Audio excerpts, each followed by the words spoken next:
Do cigarettes or some kind of toxins that you put in the body change the energetics of the body? You already know the answer to this. You already know the answer. Yes, of course it does. Any kind of outside element that you put in the body is going to change the way that the body understands information. The way that I hydrate my body, the way that I sugar my body, the contents of what I read, the contents of what I listen to, the nature of the music that I expose myself to, putting myself outside versus being inside of my New York apartment, all of that changes the energy inside of my facility.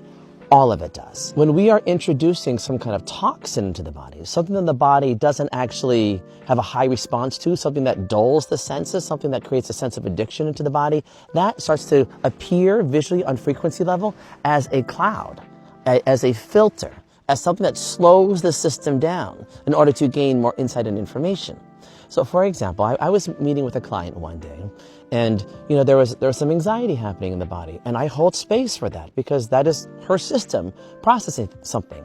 But she had to keep on vaping, and she wasn't taking a hit of some kind of THC. It was nicotine, and she apologized profusely. But to me, that's okay, because I got a chance to observe how her body was requiring something as a little bit of a buffer.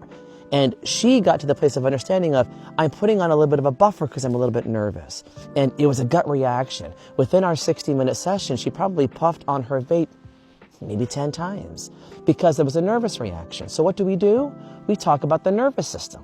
We talk about that reactive response, that emotional response to that nervous system. And we don't shame anybody for participating or partaking in any kind of narcotic, but we want to try to educate the system through, train the brain to work with the heart intelligence of why am I doing the things that I'm doing that is dulling my senses.